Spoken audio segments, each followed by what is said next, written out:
So you're a creative video person and you want to have a job that reflects that. A video editor, project manager for an agency or commercial house, maybe even a creative producer for a journalistic outlet. So you get out your laptop, you stockpile endless amounts of caffeine and a kick-ass resume full of internships, entry-level jobs, and maybe even a mentorship. You cultivate the most pristine cover letter. And now you apply.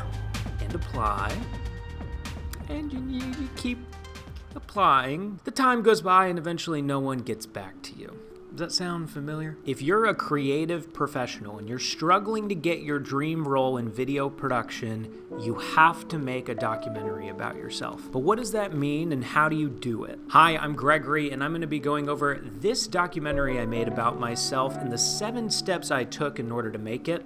This video got me a couple of jobs, y'all. I'm serious. It was a game changer. Before we get started, I make a new video on this channel every Monday, so be sure to hit that like button and subscribe so you can stay updated for when I do make those videos. Okay, now let's get started. You have to understand that a video is more important than a cover letter. It makes sense to send a video for a video position. If I'm gonna hire you to make videos, I need to see that you can make videos. Now, a cover letter is essential to have for every job application. I am not saying to not do a cover letter. What I am saying, though, is that a cover letter has more weight in institutionalized industries like publishing or service. If you're applying to be a book editor's assistant, you gotta be literate. You gotta have a good cover letter. If you want a managerial job at Jersey Mike's, all you gotta do is show that you worked at a restaurant before, that you have some managing experience, and that you know how to make a good Sammy, okay? A good, non-soggy, Mike's Way Sammy. This documentary project I'm talking about is a separate piece of content from your reel or portfolio. In fact, you can take elements from your reel or portfolio and put it into this documentary, but this documentary is a separate piece of content that lives outside of it. Step number 2, choose the tone and style. You're going to determine your tone and style based on the number 1 place you want to work, and for me, that was Vox. What I really appreciated about Vox was their ability to utilize remote interview subjects in an interesting way. Their use of sound design and B-roll were so clean and compelling. I wanted my documentary to feel just as fresh and unique as one of their videos. Their motion graphics skill set was way higher than mine, so I made sure to rely on the B-roll that I had acquired over the years because that was my strength. I had a lot of footage of myself. Yeah, that's all great and dandy, but what are you going to do if you want this to be sent to multiple places? That's a good question. You can still take your cutting inspiration from your top employer choice. And in fact, I'd advise you to not directly copy the types of videos that your number 1 makes because they want to see what you will bring to the table. They want to see what your impression of their work is. If you can mimic some parts of their style and you can have the pacing and the storytelling abilities that they do, but you have your own fresh, unique look to it, I mean, come on, that's the best. Regardless of your style choice, you are the subject and it needs to fit you. Which brings us to step number 3, be in your video about yourself. Yikes. This seems really simple, but you might be surprised at how embarrassed you might be. Working in media does not mean that you have the affinity to be in front of camera. That's actually a very specific skill set. Having the confidence to make yourself the subject of this video is the most convenient and inexpensive way to produce it. We want to see that face. That beautiful face of yours. We're trying to hire you. We want to see your face. And I don't know what kind of accent that is. Now, fortunately for me, I had shot a web series in New York a few years earlier where I starred as the main character.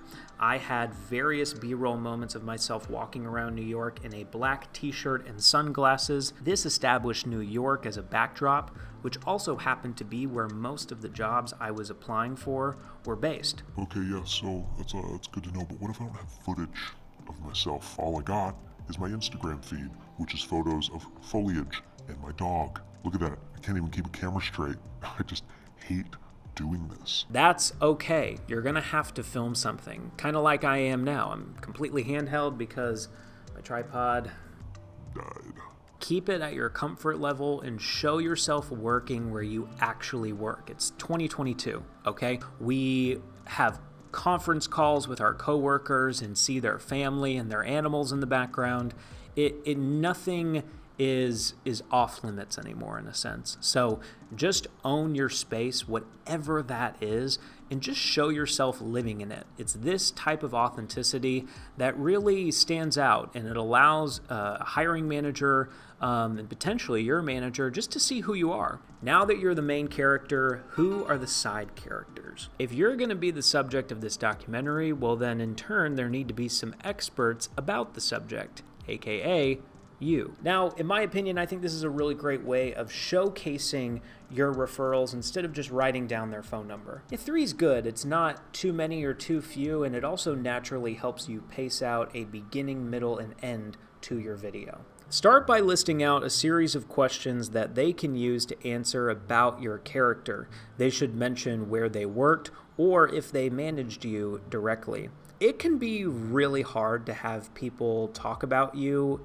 in front of you. I conducted my interviews over Zoom, and what I did is I started the interview, walked out of the room just within earshot so I could hear what they were saying, let them answer the questions on their own, and then I would come back into the room and chime in with thoughts or extrapolations on how I think they could elaborate, certain phrases and responses. I would really recommend Zoom because it allows you the opportunity to create conversation. You can remind your referral about certain instances in which you work together. You can have them clarify statements if it doesn't make any sense to you. And it also allows the process to feel intimate. Oh, it's really important for your subjects to speak of you in the third person and not the first person. For example, you don't want them saying, "You're so great." You need them to say, "Insert name here is so great." I've attached a list of questions you can use as a jumping off point. A general rule of thumb for these is to be specific and have questions that state the job requirements for the jobs that you're looking to submit this to. Step number 6, editing your video. So now that you got your footage and you're cutting, here's some general tips to keep in mind. Really try to keep the video underneath 4 minutes. You don't want this piece to feel too preachy, it just needs to be an effective summary of your strengths. Give every subject the same amount of time. However, you can change the length on different exports depending on which job you're applying to, and if a certain referral speaks more towards the requirements of that job, better. Keep it visually interesting with photos and videos of yourself, and bonus points if this B-roll of you is actually with you and the subject at the job together. I know it's hard to get this kind of footage, but be mindful of it if you're currently at another job and you're looking to apply somewhere else. Frame their interviews in an interesting way. For Conrad's interview, I put the project I directed for him in the background, and it elevated the style of the video and made it more compelling to listen to him. And when you're done, upload it to YouTube or Vimeo as an unlisted link. And finally, step number 7, get that baby linked everywhere. Hyperlinked in your resume? Yes. Placed at the bottom of your email handle? Yes. Just do it. Put it everywhere. It works, I promise. When I made my video and I linked it everywhere, I got a job almost immediately as a video editor for a B2B marketing agency.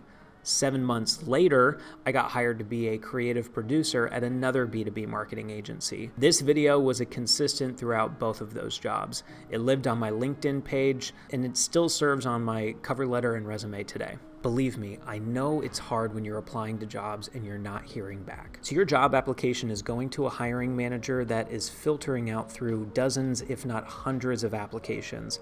And a video of you is something really easy that they can forward on to your direct supervisor or the manager of that team. This is a medium issue, and all you have to do is package your resume and cover letter just a little differently. Okay, I'm done with the handheld. I'm sure you are too. My wrist is cramping. And I can't stress it enough, just make a documentary about yourself. It gives you this personality that most applicants won't have, and it just gives you a chance to explore your creative voice a little bit more before you get hired to be creative for someone else. Thanks for watching this. Leave a comment if it was helpful, if there's anything else I can add to this process to make it better. And as always, I'll see you on Monday.